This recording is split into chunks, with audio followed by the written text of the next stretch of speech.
Ani, Bojo, Kwekwe, Tansi. It's Catherine here at Moonstarlodge in South Central Ontario, tiny township, Georgian Bay area. And I'm here with your Indigenous perspective on all things cartomancy and art, spirituality, and education, which is what we do here at Moonstarlodge. So I haven't done one of these chatty kind of videos in a long time, but I'm aware that I wanted to cover, and Spirit kept poking me to cover, this particular new moon on September 14th. So this has gone up on the 13th. And we're talking about that today, the actual 10th moon cycle and what it means and how it's impacting us. We're talking about the Mabon, the seasonal change, on the 23rd of September. And I wanted to share some new decks and books in my collection, which are seasonally appropriate, but also divinely inspired work for any time of the year. And it occurs to me that I rarely answer in this public way on YouTube some of the questions about good decks versus bad decks. I will never say a deck is a bad deck. I will, answer why it isn't in my collection. But the decks that truly inspire me, I found that lately there's just been a run on them. So I have to spend my money wisely, and so do a lot of people. Thus, I'm going to share with you some that really ramped up my spiritual mojo, so to speak.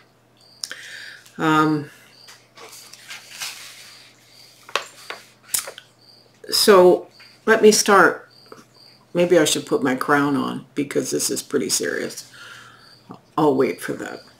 Okay. And if you make it to the end of the video, I'm going to give you a magic phrase.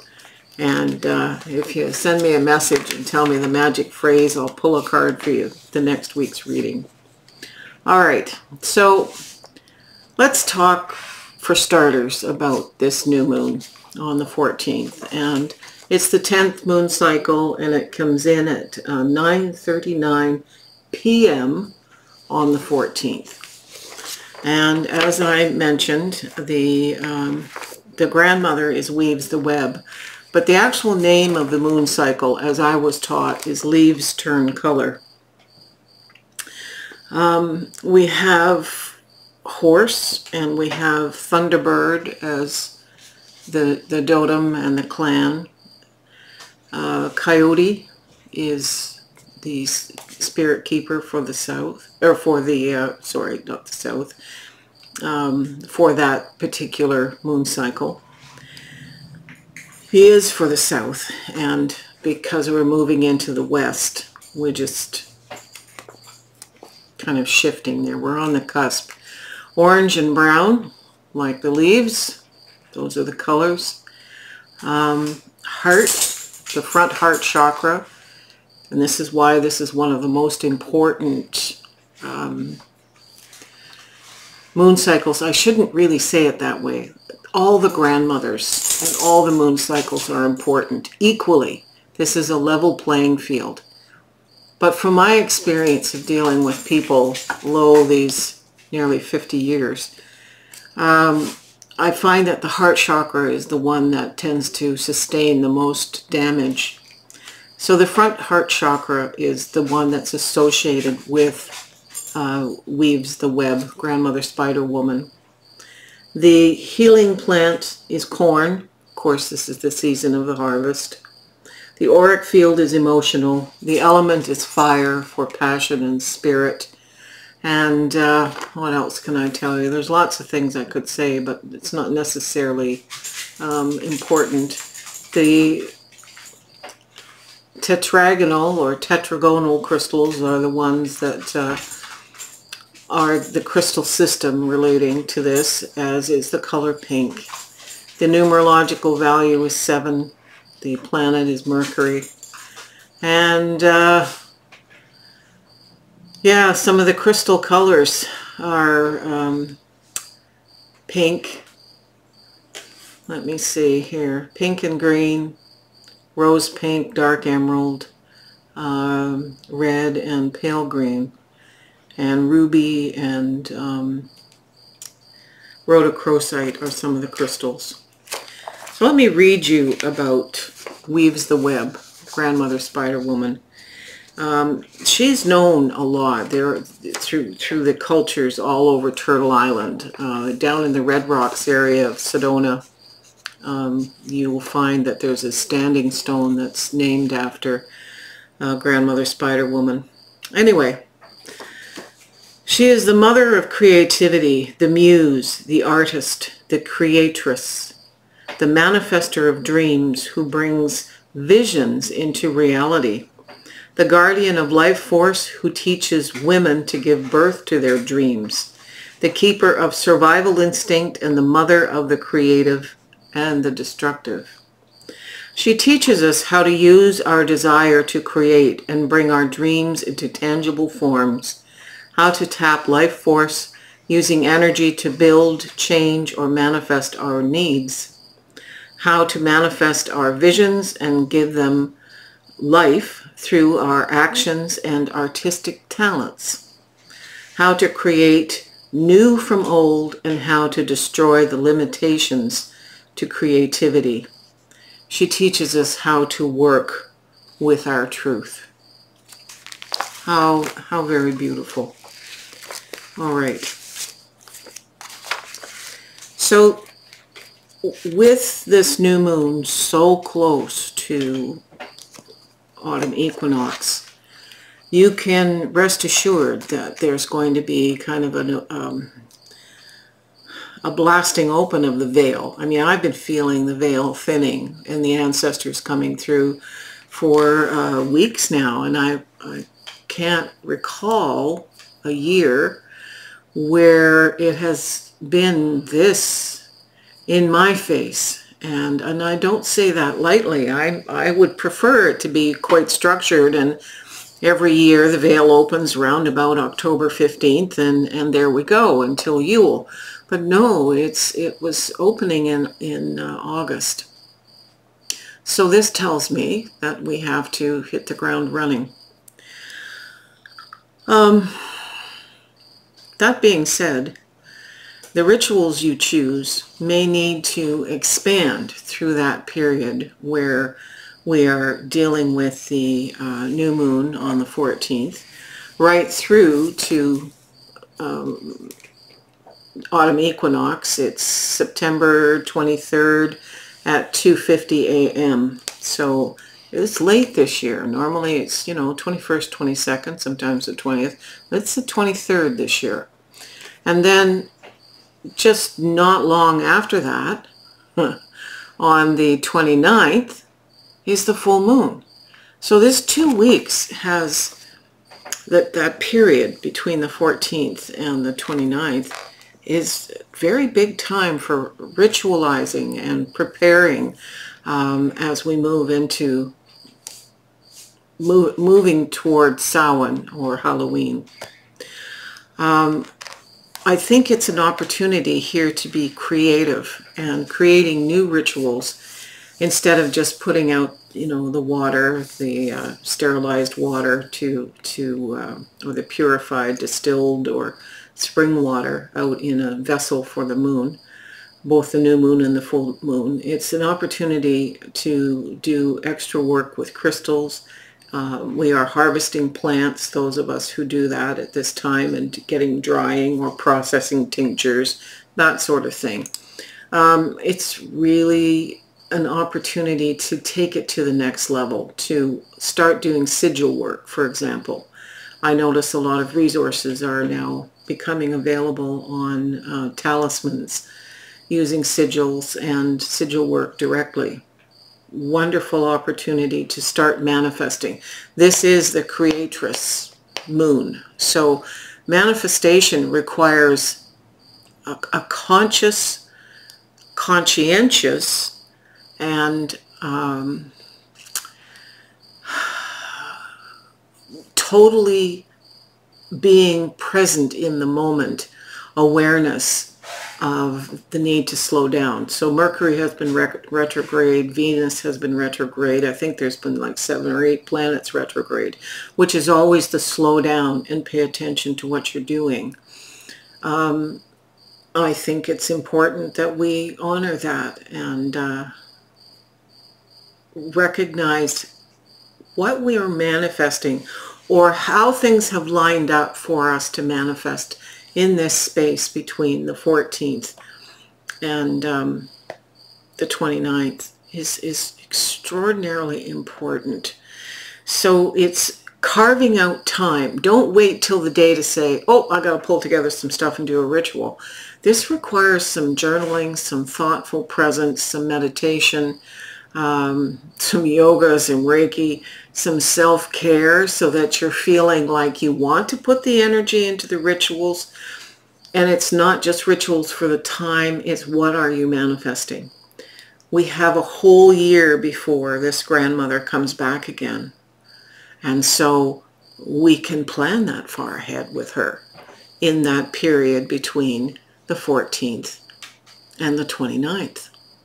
So I suggest very strongly that you do earth-based ceremonies, and while it's warm enough to get down to the water where earth and sky meet rock and water, take your rituals down there. The days are still warm and bright and long enough to do that.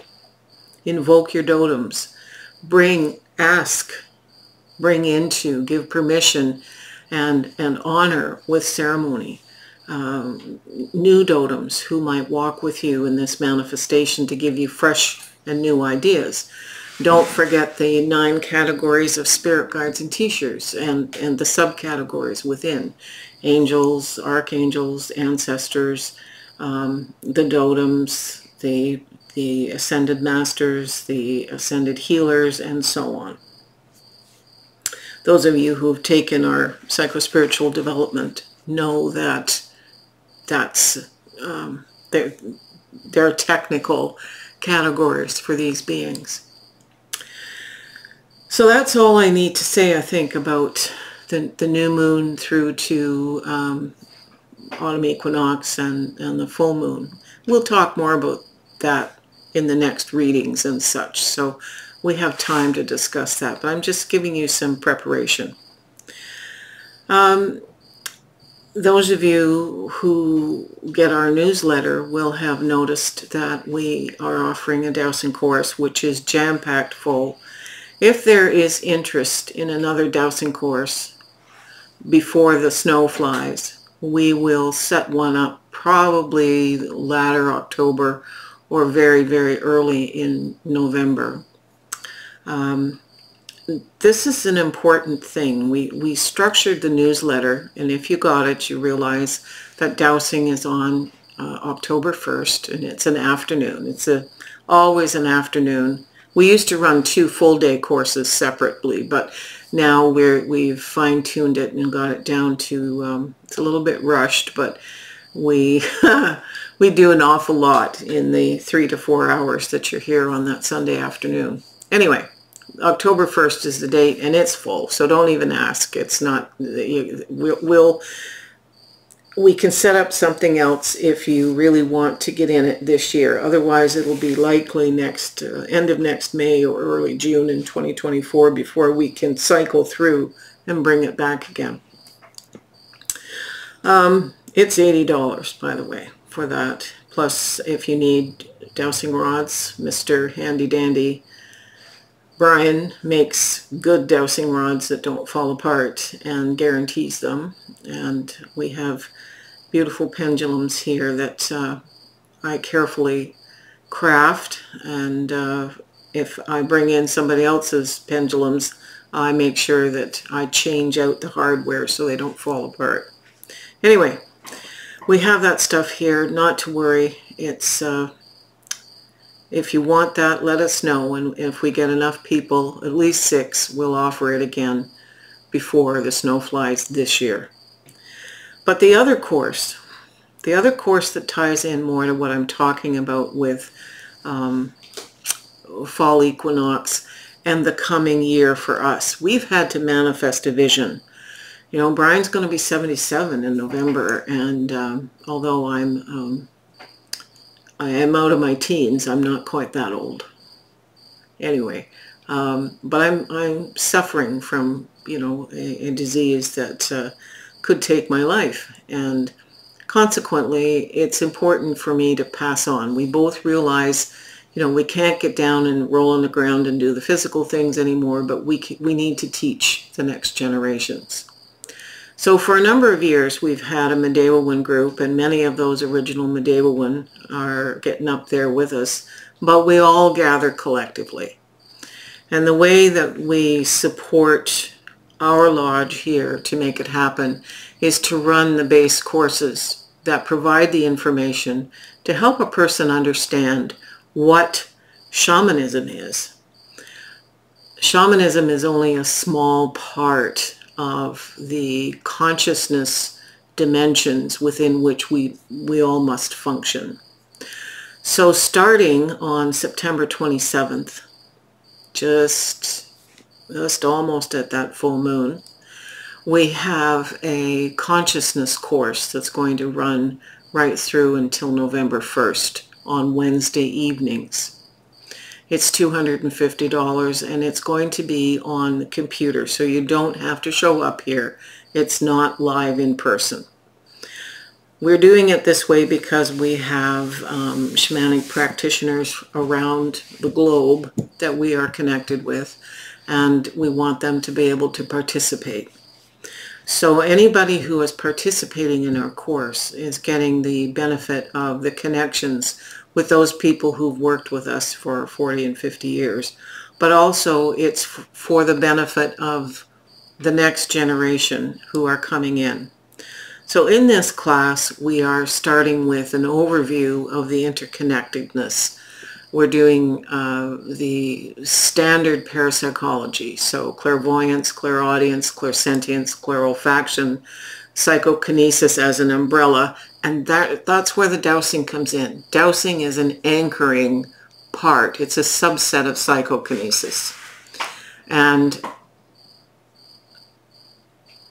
what dowsing does is allow us to anchor and connect very consciously into awareness what our subconscious is picking up using the rods. So we cover ley lines, and we cover vortices, and managing sacred sites. And we do radiesthetic dowsing, which is dowsing of the body, dowsing chakras. When you can use the rods to find them, eventually you don't need the rods and your hands find them.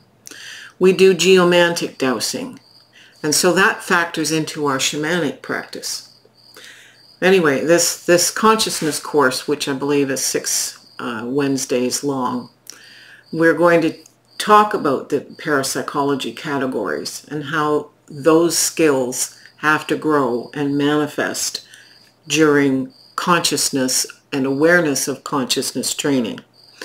We're dealing with regression, past life, neuro-linguistic programming, shamanism directly, but also parapsychology protections. So we're also including things like soul retrieval. I'm sure I'm missing half of what's in the newsletter. But the idea is week by week, we are pulling this into a gestalt about what consciousness is.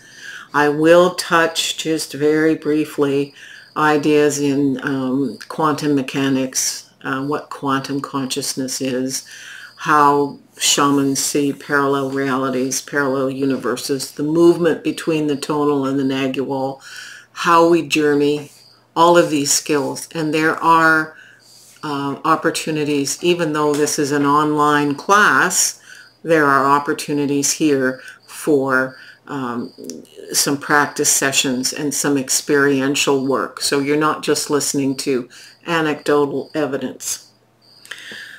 The nice thing is with this format is we can record the classes, thanking Brian for that.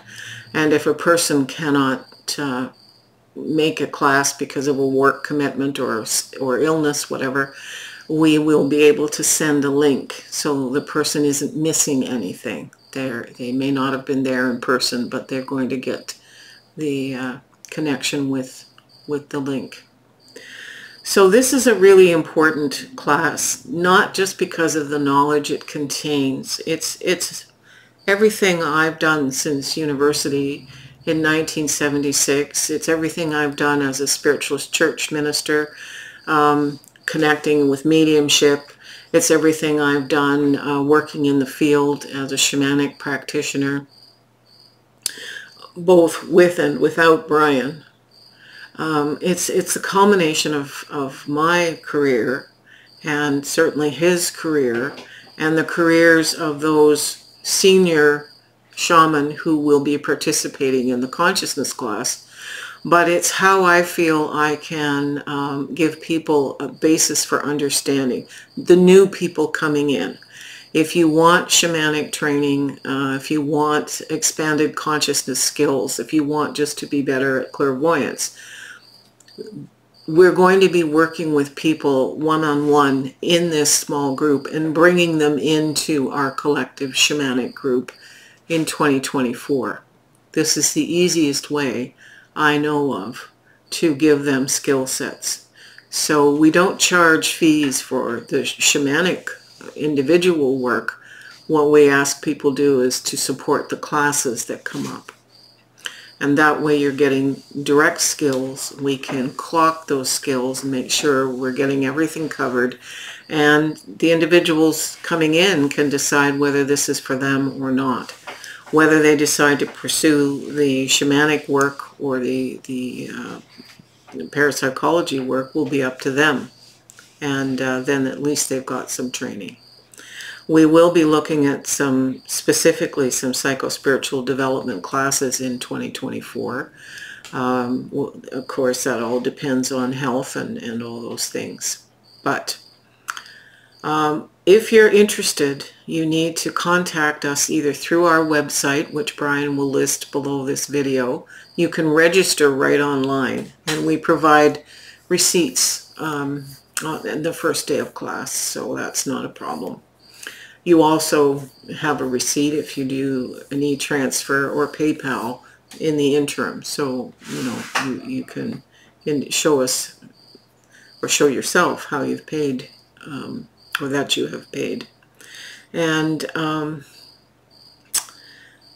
the other way is if you're local, if you want to drop by, just give us a shout and we'll make sure that we're home to receive your payment, and we can give you just a paper receipt. An informal paper receipt until such time as we get the printed ones done. There is a little bit of preparation that's listed in the newsletter. If you want a newsletter, let Brian know. You can email him at his email, which he will list at the bottom of this video. And if you have any questions, just message us either on Messenger or send a message through an email, that sort of thing. And we'll get back to you, but they're starting very soon, and we won't be able to do anything with late starters because we need to get you started with the basics on the first night, the 27th. So that's imminent. So now I want to shift again, and I want to talk about some of these decks. I'm going to move my folio here. All right, so I mentioned some decks that have come my way, and when we were filming the video for this week, which was just a few hours ago, you'll notice there was a need to edit. That's because the delivery person was here bringing, and you can, why don't you just turn the camera, Brian, and we'll just look down here. So I just got the plastic off. I haven't even actually opened this deck. It's the Beloved Dead by Carrie Paris. Here's the plastic on the deck. This is not a tarot, but this is I don't buy a lot of non-tarot decks.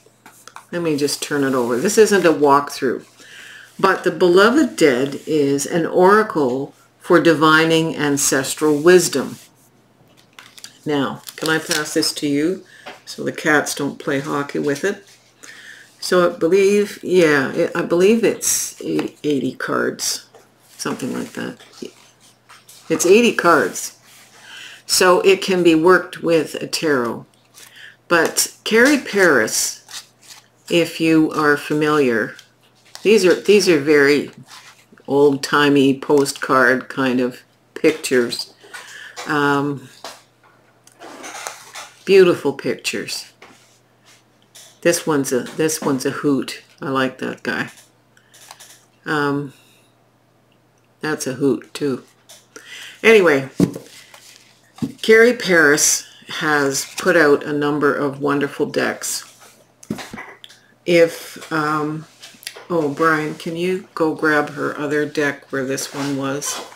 I pulled out just inside there. I'm going to work with this deck with the Liz Houston Dreamkeepers Tarot. I think that's important. They're very similar looking feel in terms of shadow work and ancestor work are important. Is that, no, that's not it. It's okay. There's another Carrie Paris deck.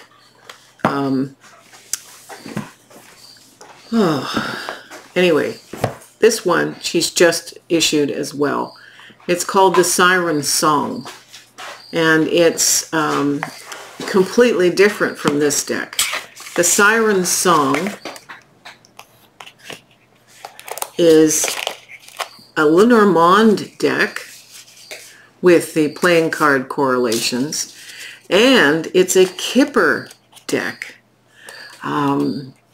I think that's incredible. So if you're looking for ways of bringing similar photography or artwork in, and you want to learn Lenormand and you want to learn Kipper, you don't have to buy separate decks.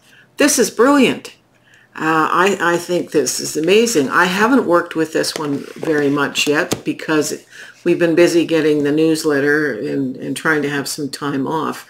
But Carrie did this with Tony Savory and Tina, I think it's Hearth, I can't remember, Hart. This is a wonderful combination. So the other deck that I meant to bring out, not this one, is called the Relative Tarot. And that's the third deck, which I will use, and it's by Carrie Paris. And it's all about the numerology, but it's again the same kind of a format. So these decks are really valuable because they're teaching decks. So you can use the Relative Tarot to expand your tarot skills because there's a teaching capacity, and at the same time it also includes the numerology of tarot and a little bit of the astrology of tarot. This is archetypes, ancestral archetypes, so you get the Jungian psychology in there, and you're learning, and you can use it with the other two decks. And this one you're getting Kipper and Lenormand. I love it. I think that's just a tremendously important blending of decks. Okay, so some more decks that have come my way. Just yesterday, I received a couple of decks from, I'm just checking where they are here. Okay. Let's move these ones. So for several years, I've had this Shamanic Healing deck by Michelle Motuzis. It was an awkward thing when I got it. I love the cards and I have used them in readings, but the book is actually been glued in backwards. So the conclusion is here, and I think they meant to put the adhesive on this side. So, and some of the pages are actually coming out. But anyway, this should be the front page of the book. It's kind of one of those weird things where they print the king's head upside down on the coin, and it becomes a collectible item. This is one of the first books. It's Shamanic Healing, and I love it. One of the other earlier decks, she did the Empathic Oracle with Steve Wilson. So it looks like it doesn't belong. It's that old Sesame Street. Guess which things belong together, guess which things are kind of the same. Anyway, the one I got yesterday was the Shaman's Way Oracle. This is an oracle as well, and this is an expansion on this deck. So this is one of her earliest, if not the earliest deck. Again, she does not fail to surprise and make me happy. There are a lot of crappy shamanism decks out there. Why I'm bringing this up today is that I don't see Michelle discussed on YouTube by TarotTube. The Wild Elemental Oracle is an animal deck, and it's in line with the concept of totems. The other deck I got of hers yesterday kind of completes this, because all of these are oracles, and I got them because they have a shamanic base, but this is the Intuitive Wisdom Color Your Deck tarot cards. So now finally the last thing that comes in is the first thing I would have wanted had I recognized that that was the case, is this Intuitive Wisdom deck. And what she's done is there's a little piece of paper in here that you need to keep if you get this deck, because it gives you some off-site references to a website for additional information. The backs of the deck are colored, but the faces of the deck are not. So you have a chance to do a little ink work or crayon work or what have you with this beautiful deck, if you wish. And if you don't wish, it's usable the way it is. It's a challenge for a new reader, because she's not using Rider-Waite-Smith lines here. There are no people, pretty much no people in this deck that I've seen. And so without symbols and things that you would recognize, it's a challenge. But the idea of sitting with each card and coloring it is a beautiful thing. I have that opportunity with an old deck I've had since the 70s or early 80s called the Daughters of the Moon. I have two versions of it. One that came colored and laminated by the publisher, and one version that is a color it yourself. I look forward to spending time with this deck. So these are decks worth it. They're worth it because she has a maturity, a shamanic maturity that I respect, because I can smell a fake a mile away, or a wannabe that's just trying to sell decks. So that's Michelle Matusas, and we will make sure that that information is on the or in the description of the video. Now, in this week's video, I used Seasons of the Witch Mabon Oracle. And all of these are by Lorianne Anderson and Juliet Diaz. So this is something that these women have been working on for a number of years. So I think the first one I got was the Yule Oracle. And then the second one I got was Samhain. And then I got Beltane. And finally Mabon just got released about a month or so ago. The cards are very different, although the artwork is the same. The cards, it isn't a repeating of the same words and the same phrases and the same intentions. They're very well done. I understand, or if I understand correctly, there's going to be the full Wheel of the Year by the time these ladies are done. So that's a real labor of love, because it's going to take them probably 5-6 years to get the other decks available to us. And they're very much worth it. They do reflect the seasonal changes and seasonal spiritual thinking. Somebody asked me why, as an Indigenous person, I would have Wiccan materials. I have lots of Wiccan materials because it's an earth-based spirituality.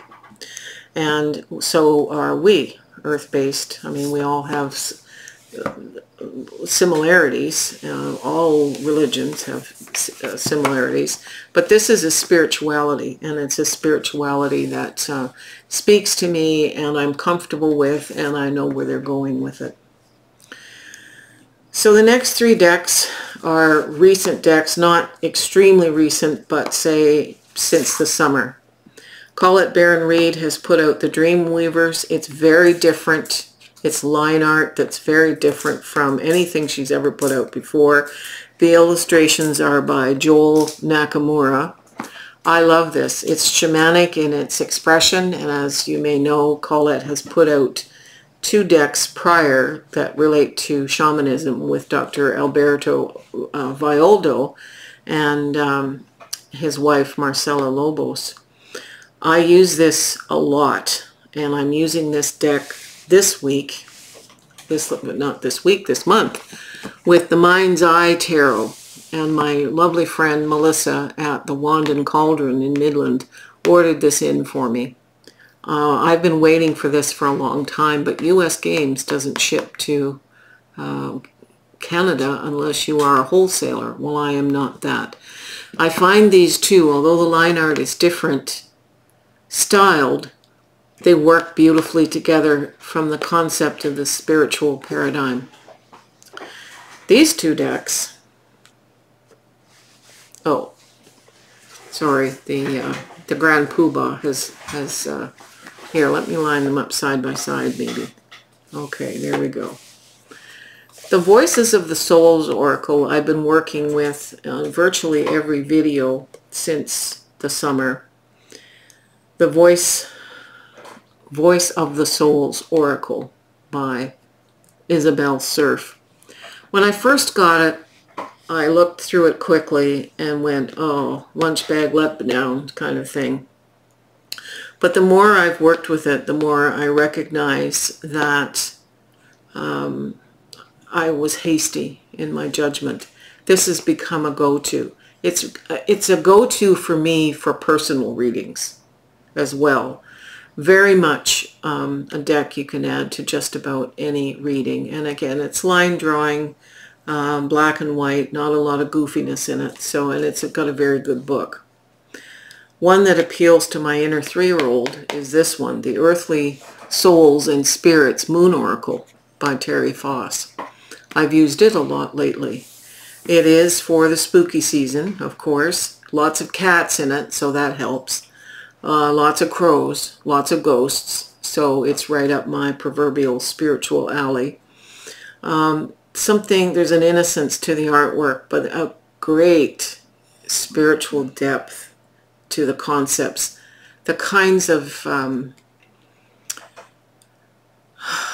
let me see, clarifying questions she poses with the cards are not your run-of-the-mill, cheapy, not well thought out oracle. It's not the same kinds of questions being asked or answers being given by these cards. So these 4 decks have been very good. I've enjoyed bringing them in. And finally,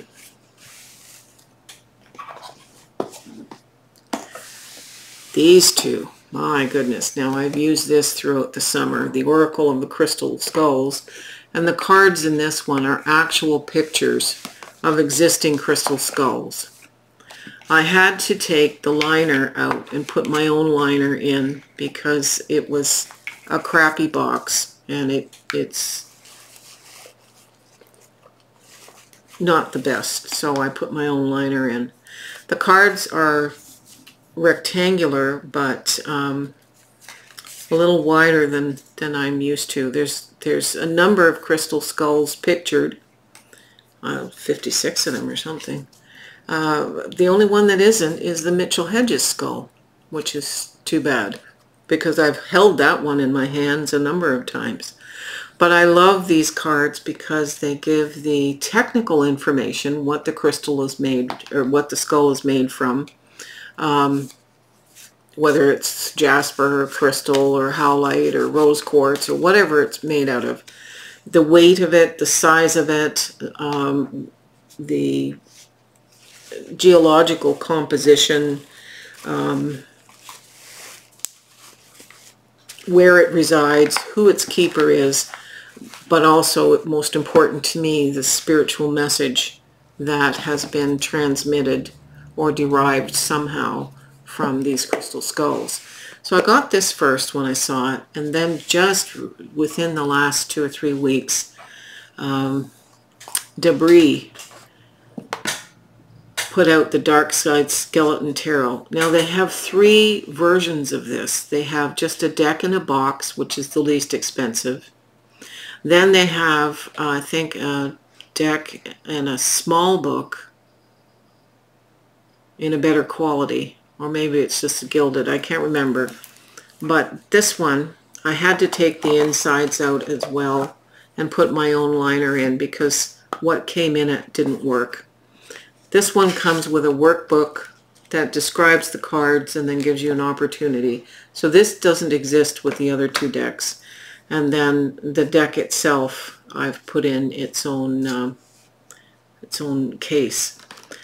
I love this. This is a keeper. The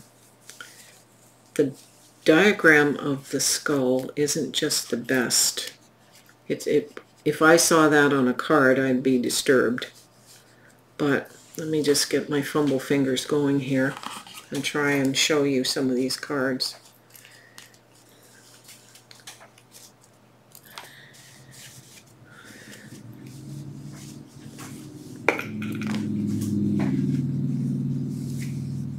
Here we go. So these are gilded. It's a silver gilding. It's a black edging. So here, for example, is the 6 of Pentacles. And these are all skeletons, skull people. Very much like the deck I used by Amrit Brar for the Marigold Tarot. It's in gold. So there's the 9 of Pentacles. You can see it's very similar to RWS. It isn't exactly, but lovely cards, and very intricate in their presentation. Okay, Brian, you can flip the camera there. So I hope this was kind of a different video, and I hope you enjoy it. Got some information about the new moon, some rituals and the classes and the decks. And if you stayed with me, if you let me know in a private message somehow, email, whatever, that the special word to get yourself some cards pulled next week is pumpkin spice floofy. That's it. All right. Our blessings to you. The Grand Poobah over there says hello to everybody, and we wish you well. And don't be afraid to reach out. Give us a like, a thumbs up, subscribe. Oh, and for the love of all that's holy, send me coffee. I'm out. This is empty. Oh.